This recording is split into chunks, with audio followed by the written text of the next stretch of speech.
I'm super excited because we're ramping up the then they fight you phase, right? Last Wednesday, now look, I declared a week ago Wednesday was the official beginning of crypto summer, right? June 15th. Now, I had no idea, actually, that would be the day that BlackRock announced their coronation as Bitcoin kings. They make the decisions, and the decision is that the big boys are ready. The cryptocurrency sector has been buzzing with activity during the past week.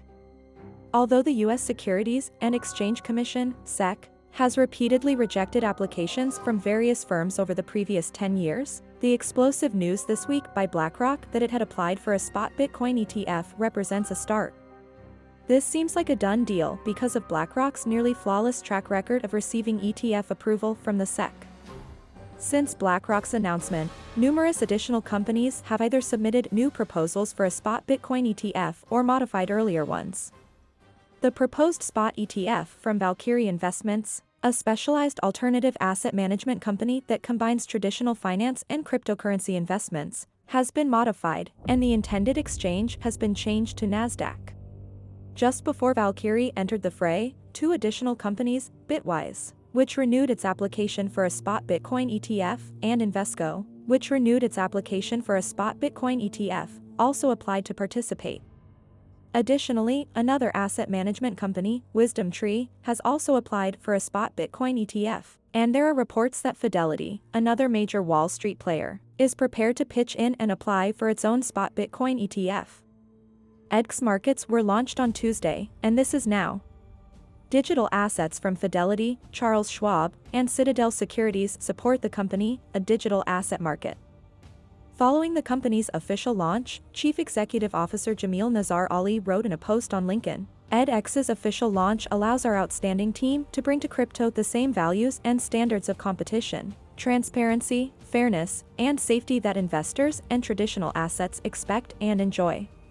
On the same day, banking giant Deutsche Bank announced it had applied for regulatory approval to act as a crypto custodian in Germany. It is being criticized in some circles that there is such a frenzy of activity and that traditional finance giants are becoming more and more involved in the Bitcoin market. Mark Yusko, founder and CEO of Morgan Creek Capital, claims to be quite enthused by everything. The surge of activity by those who, up until recently, largely disregarded and criticized the business, according to Yusko, indicates that the big boys are prepared to embrace technology and all the novel prospects it presents. The long-term growth and development of the sector will benefit greatly from this, Yusko adds.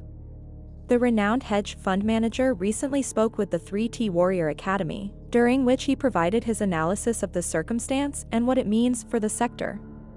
As we present you with some crucial snippets from the conversation, kindly watch, share, and enjoy this video. Additionally, make sure you subscribe to the channel, enable bell alerts, and post your comments in the space provided below. Here's the thing. I don't want to be part of the club, but I also don't want to fight with them.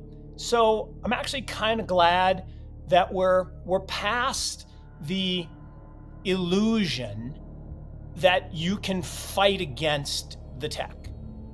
Right? This idea that somehow the big boys were going to put the genie back in the bottle and it was going to disappear. It was just stupid, right? Name a technology ever that once it got some critical mass and got proven, you could stuff back in the bottle, right? Whether it was the car, the automobile, the train, broadband, the internet, it doesn't matter. Once a technology catches on, you're not going away. And look, do mom and pop stores all over America wish Amazon never got invented? Yeah. Oh, yeah. Do a whole bunch of people in the media industry wish Netflix never got invented? Hell yeah. But that's okay. And jobs will get displaced and people get displaced, but then they reinvent. And, the funny thing you got this whole AI craze. Everybody's afraid. No, we're all going to be replaced. We're all going to lose our jobs. well, yes, some people will lose their jobs. Just like the textile worker here in North Carolina, her job went to China, is never coming back. I remember the Donald came down here and he's like, I'm going to get your job back. No, you're not. Her job's never coming back. Now you can retrain her and get her a different job. Maybe she can trade crypto, whatever. But that job as a textile worker is never coming back. And yeah, if you make your life as a blogger, ChatGPT might change the nature of blogging. It could get rid of some jobs, but it will create new industries and new jobs that will, we have more jobs today. After all the disruption, after all the job loss, we have more jobs today than any time in human history. That's just a fact. And that will be true tomorrow and the next day and the next day. But the cool thing is the internet wiped out whole swaths of media and commerce, right? Old business models. Crypto, blockchain, and actually it's the ABCD of the digital age: AI, blockchain, chips, and data. Those four things that coalesce together, that's what will drive the digital age. And the digital age will do a couple things. It will wipe out a whole swath of the trust industry.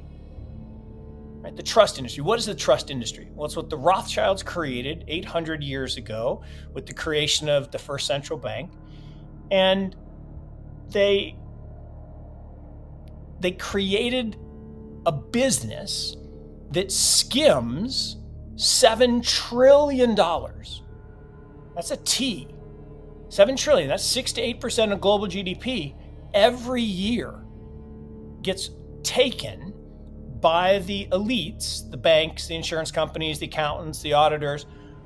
All of that will get disrupted by the truth industry. We're replacing trust with truth. And I love this, how you have Bank of America up here.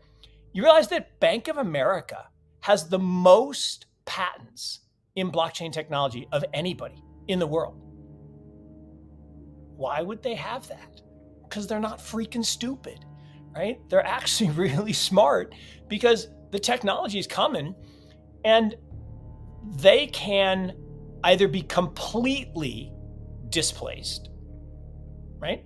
The last Blockbuster store finally closed, right? I guess it was a museum and now it's finally closed.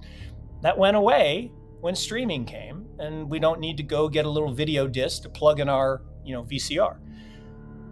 The same thing's gonna, look, I have a 6-month-old granddaughter. She will never have one of these, ever. She will never have a leather wallet, ever. She will never use paper money. She won't even know what paper money is. Nope. And so banking as we know it, and accounting as we know it, and auditing as we know it will go away. MasterCard, Visa, they run on a mainframe computer written in COBOL. Really? Nobody even knows what COBOL is anymore. I mean, look, my 85-year-old dad can code COBOL. No one else can. And that is not durable. That is not a durable franchise. And so if you think about technology, it evolves and there's a lag and the early adopters, the pioneers, you take some arrows, right? I mean, my wife and I've been watching 1883, the prequel to Yellowstone. Frontier is dangerous. And early adopters, right? You can end up on the ground taking arrows if you go too far out early without protection and without, good guides and good weaponry. And I think that's been happening a little bit with some of the earliest adoptions in the crypto ecosystem. Now look, the scammers, the crap coins, the doggy coins, and the frog coins, whatever, I have no time for that. I have a lot of time for innovation, technology, and the displacement and the disruption of trust with truth. I like truth. I don't like the fact that there's a whole system run by WEF et al.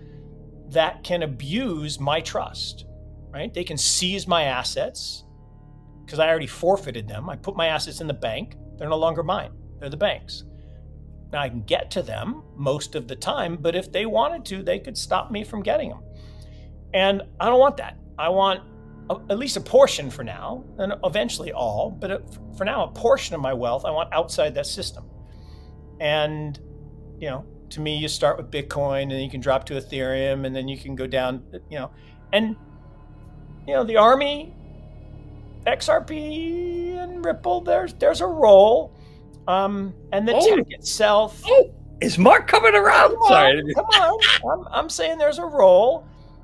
Tech is an interesting thing.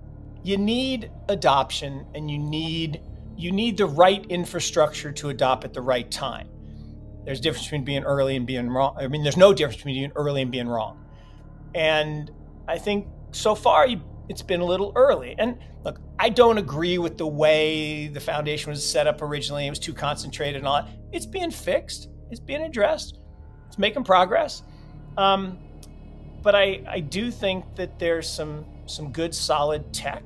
I think there's some good, solid leadership. Can leadership be better? Always. What do you think about Mark's interview and the growing engagement of traditional financial institutions in the Bitcoin market? Will it boost acceptance and aid in the industry's development, or will it turn it into yet another glorified, centralized industry? Please share your thoughts and views in the space provided below. Additionally, make sure you set on post alerts for more videos like this, subscribe to the channel, and rate this one. Thank you for watching.